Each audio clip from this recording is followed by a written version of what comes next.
Hi, it's James here at the Sprinkle Donut Forge in Moscow, Texas, and a lot of us forge these. A lot of blacksmiths forge these into items, and I make a lot of tongs out of them. So usually the head is just forged into the jaw of a tong and the cold shut's forge welded down.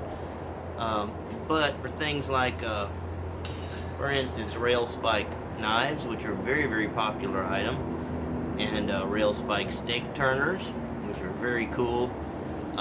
You want to leave that head intact to kind of identify the piece as a rail spike.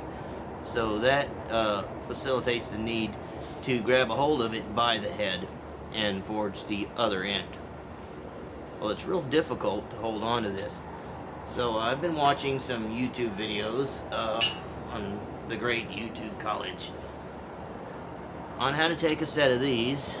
This is a farrier's tool. It's horse hoof nippers, and create a pair of tongs that will hold the head of a spike. And you can see the pitfalls in this. It just, yeah, you start whacking on that, it's going to move.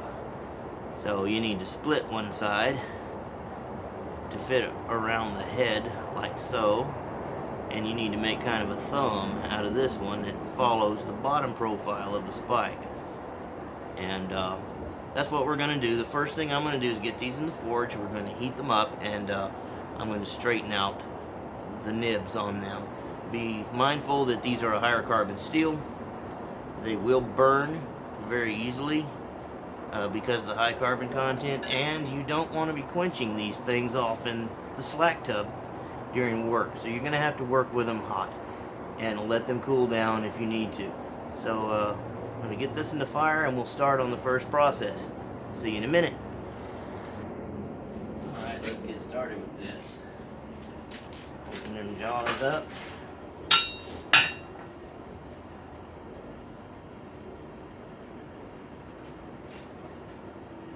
think I'll go over the horn to kind of start them out.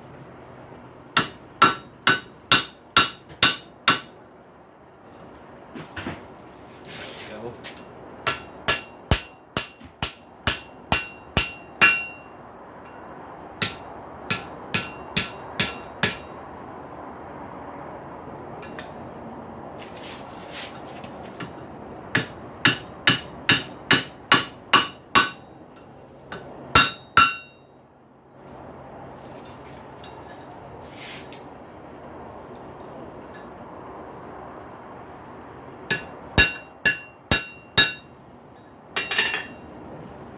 One kind of sticking out like that a little bit. When you lose your heat, you better put it back in there. You can see what I've done so far. See you in a minute. Alright, I'm going to try to flatten that thumb section out over the tail of the anvil where it's a narrower area, and I can get these to jaw over it.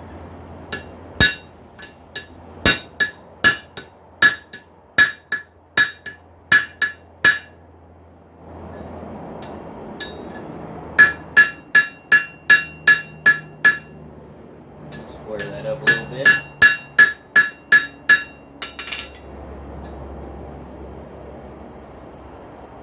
So there's what I've got.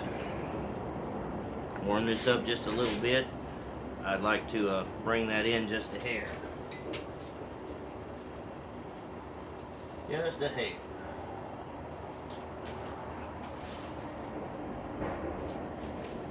Like I said before, and it's something to bear in mind when using tools that are to be repurposed. Those are made to be sharpened and hold an edge, so they are a higher carbon steel. Work it too cold, it'll snap. Quench it and hit it, it'll snap. When it's finished and you're working with it, quench it too much, it'll snap. So you have to baby these tools, but if you treat them properly, you take care of your tools, they'll take care of you. That's with everything in your shop.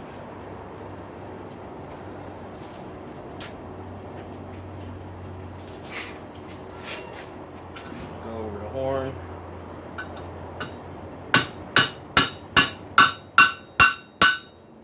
I'm going to try to straighten that up now. Reins are getting kind of warm.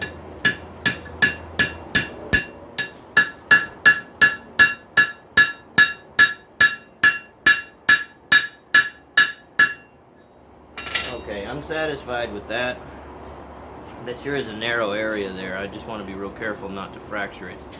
Let's get it back in there and we'll turn this piece up to be slit. See you in a minute. Let's get a little straightening done. I put on one glove. It's not quite that hot yet, but you know, when you hold a piece of steel upwards, the heat does tend to climb. I'll tell you what's worse than that is copper. Any of you that ever sweated any copper plumbing pipe will know that heat travels a long way quick. The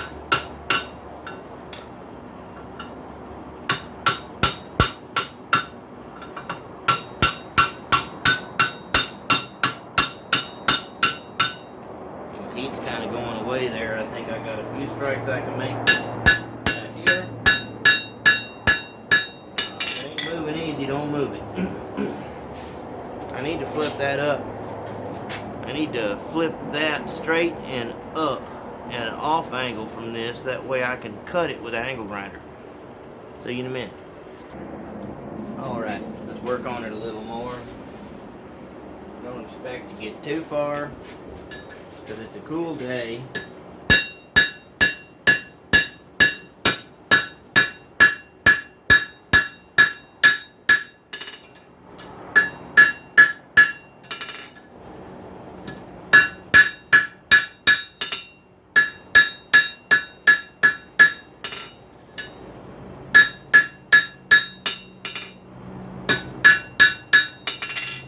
Well, there's what we got. See, and it's kind of like what I watched on that feller's YouTube video. One pointing out sort of straight, other one at a cant. I'm going to lock this in the vise, and I'm going to slit it, and we'll go from there. First, I'm going to plane this out. A little bit of a problem that I see. See what I can use for that. Oh. Now I have a small handle punch I can knock this lip down with.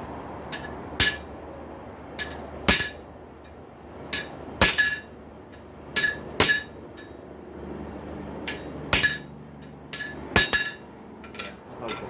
It just makes me feel better anyway. Okay. I'll get this in the vise, get set up, and do a little measuring cut here. See you in a minute. Alright, welcome to my filthy vise area. I'm going to measure the center of this. 15/16. I'll go just below ½ an inch. I go chalk mark. I'm going to run a straight edge on that. I need to get me one of those rulers from Champ Ironworks. Man, those are awesome for blacksmiths to have. I don't want to slit it any deeper than right about that far. So let's see what that dimension actually is. That's about 1 1/16 of an inch. Got my line centered. So the next part, I'm going to slice this with an angle grinder. So I'm not going to put you through watching all that noise. So I'm going to pause this, and when it's cut, I'll show you the cut. See you in a minute. Alright, here's what we've got. I've slit the piece. I went ahead and went 1 3/16 depth with it because these jaws dead end here. The man that I watched, he went 2 inches. But I'm not going to go 2 inches because that would leave this area too thin right in here. So that's slitted, and I flipped it over and ran the wheel the other way to kind of get it squared off. You can see I went about a little over 1/8 inch past my mark here. So we've got to spread this. So back in the fire, we'll take a chisel and start spreading it, then work it over the edge of the anvil. See you in a minute. The old boy I watched, he did his over the hardy hole, holding it up against himself. I'm going to try it in the vise.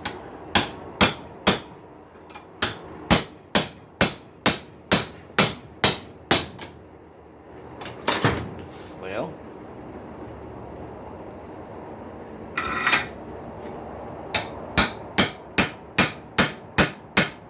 let's don't go crazy with it. Remember what I said about it being high carbon steel. And our spread on it. I'm going to do one more heat, spread it what I can with the chisel. We'll work over the edge of the anvil. See you in a minute. Alright, let's see what we can do with it. I don't want to get them to sparklers. Let's all go inside try it right here on the edge of the anvil.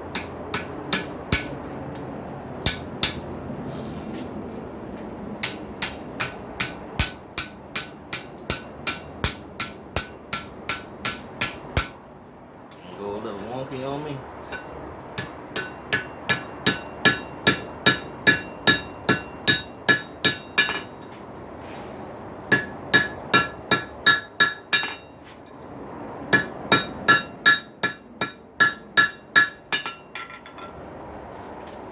Good spread on it. Let's grab a spike. Kind of size up what we're doing here.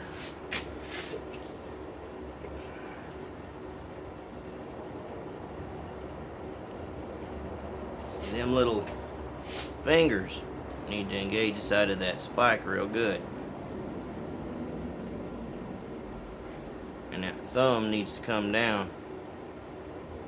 See, this whole thing's going to be turned 90 degrees like this.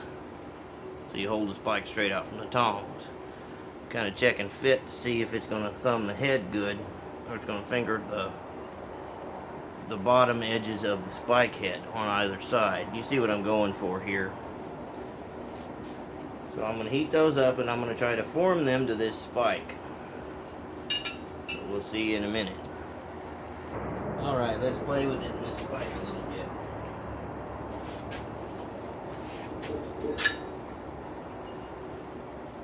Try to orient that a little. Let's do this in the step.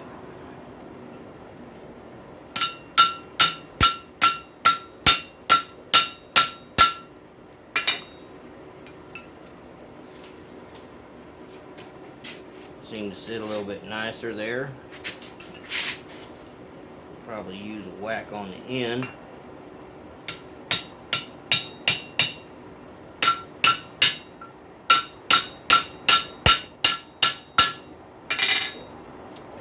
Okay. Looks like it would grab those all right. We'll do more finishing touches on it when it gets rolled over. Kind of see what I'm doing here. Alright, get in there, get it hot, try to roll this down. See you in a minute. Alright, let's move it on a little further. It's not super hot.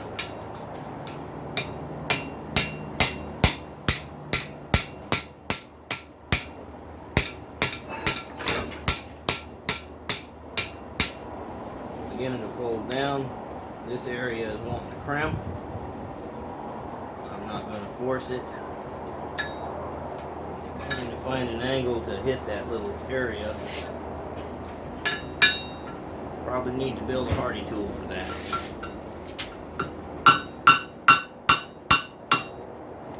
Okay. That's a hard 90 degrees. I don't like that. I need to try to take and turn this part down a little bit. That hard 90 is liable to break. So if I break it, I break it. If not, this should work. So let me heat it up, isolate the heat, and see you in a minute. Alright, I don't want the handles to fully close up. So what I'm going to do is I'm going to put a rail spike in my hand between the handles as a spacer. I'm going to try to bring this out a little bit.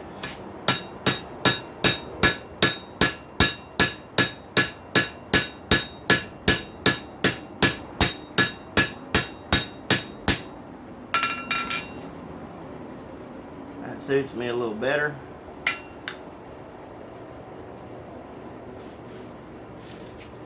Get us a spike. Think about how it's going to orient inside here.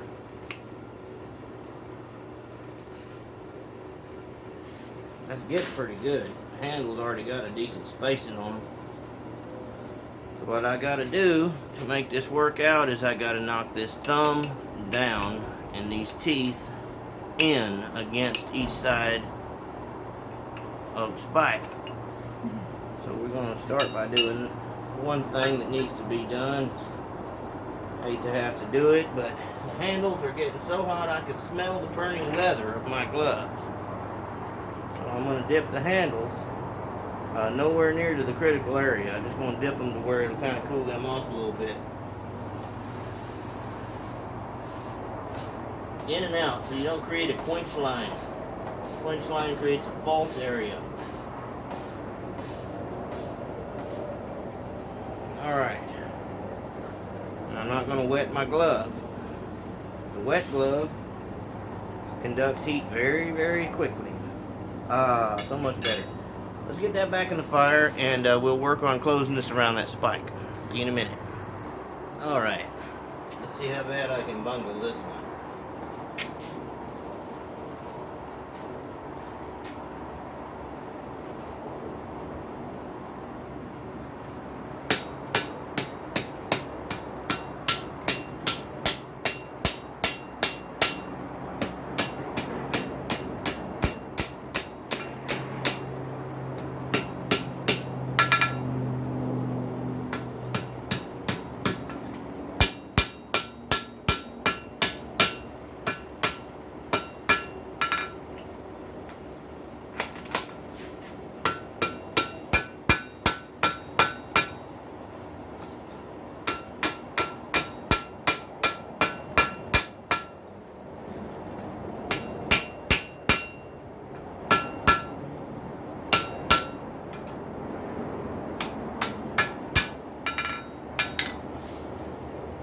That already has a pretty good grip on it.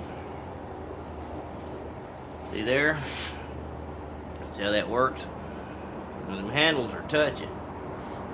So what I gotta do is reheat this mess. Put something between the handles. Forge that back down. Whew, smell like creosote. Definitely a used spike. We'll see you in a minute. Whoops. Alright, I want to put this spike between the handles.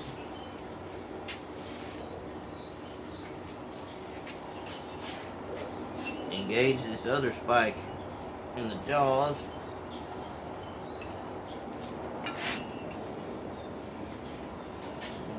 Tighten this up a little bit.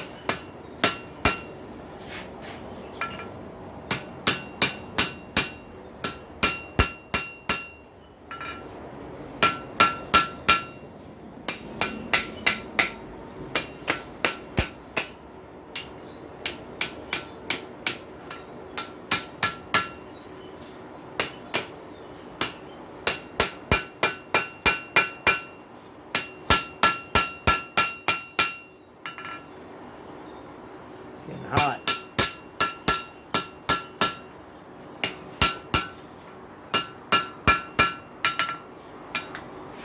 Okay, we're pretty much done here. What I'm going to do, okay, this is burning me, so I'll be short about it. What I'm going to do is I'm going to cut a little bit of that thumb off, because we don't need all that sticking out there. But it's got one hell of a grip on that spike. So I'm going to let this cool, cut that thumb off, and clean it up a little bit. Let me show you what we got. While I got her here hot,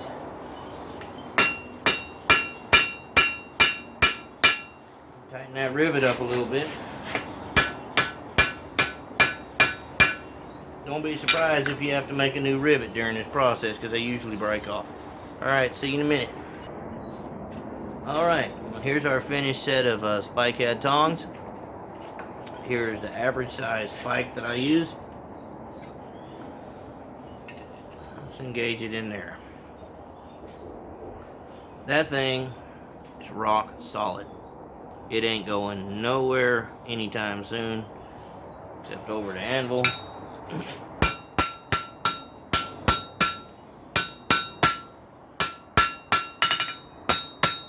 I didn't quench these.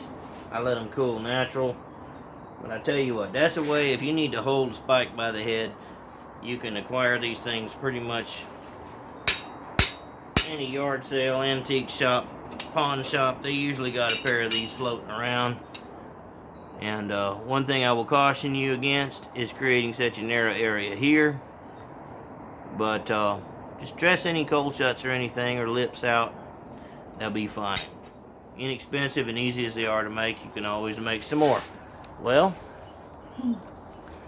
that's what I got for today.